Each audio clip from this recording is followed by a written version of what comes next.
Welcome to Watches with Dennis, and in this video we're going to go over my first thoughts for the TAG Heuer Cross Mario Kart collaboration.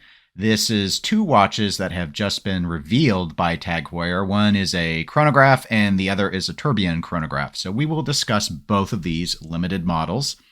For those that don't recall, TAG Heuer actually did a collaboration with Nintendo for Super Mario last year. I did have a first thoughts video on it. It was a smartwatch, and while that watch did sell out right away, there was a lot of initial feedback, which was, okay, it's a cool idea if you're into the video game, but unfortunately, a lot of people wanted something more traditional, and there was a lot of thought like taking a Carrera or something along the lines of that from TAG Heuer and doing a collaboration with a mechanical watch. And so here we are. We have seen TAG now go ahead and reveal, I think, what a lot of people were hoping for. Obviously not a Carrera in this case. They used the Formula 1. But two versions of the watch have been shown. These watches are not yet available. The chronograph has a registration on TAG Heuer's website that is open until October 17th, which will allow early access online as of October 20th, 2022. And I haven't seen any release information on the tourbillon yet, other than they do have a notification option also on the website. So let's discuss specifications. Let's go ahead and start with the non-tourbillon chronograph.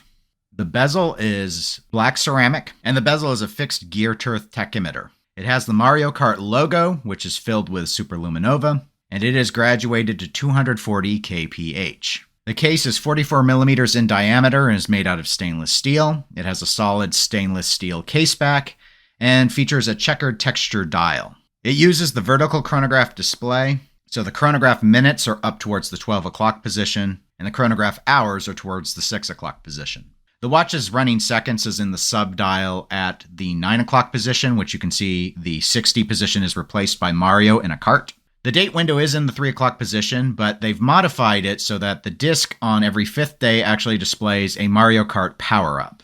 The watch does have a screw-down crown, which has a red lacquered M for Mario. That M is also featured on the deployant clasp. And the case back has an engraved Mario silhouette racing. The watch is powered by the Caliber 16. That's TAG Heuer's 4 Hz 42-hour power reserve movement, and the watch itself offers 200 meters of water resistance. The price for this model is $4,300 US and is limited to 3,000 pieces. So let's move on to the tourbillon chronograph. Design-wise, there are a lot of similarities. Once again, we have the black polished ceramic bezel insert, with the bezel again being a fixed gear tooth tachymeter. However, on this watch, it's graduated to 400 kph.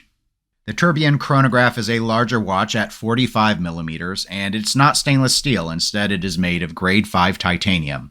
The layout of the dial is significantly different, however. Instead of the vertical chronograph configuration, we see a more horizontal approach. The chronograph minutes here are at the 3 o'clock position, and the hours are at the 9 o'clock position. The tourbillon is at the 6 o'clock position, and the cage of it has 3 well-known Mario Kart references. Mario appears on his cart, the famed blue shell that destroys those who are in first place in Mario Kart is there, as is Bullet Bill, which is another one of the power-ups. This watch's caseback is sapphire. They have done up the column wheel in red, which stands out against the rest of the movement. The rotor has engravings of Mario, Princess Peach, and Luigi in various carts.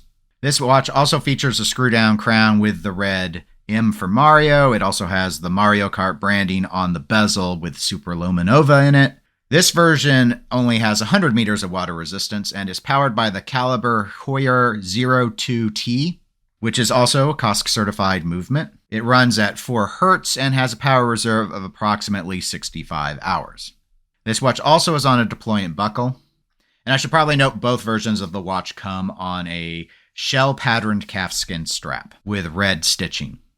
The tourbillon chronograph is limited to 250 pieces and is priced at $25,600 US.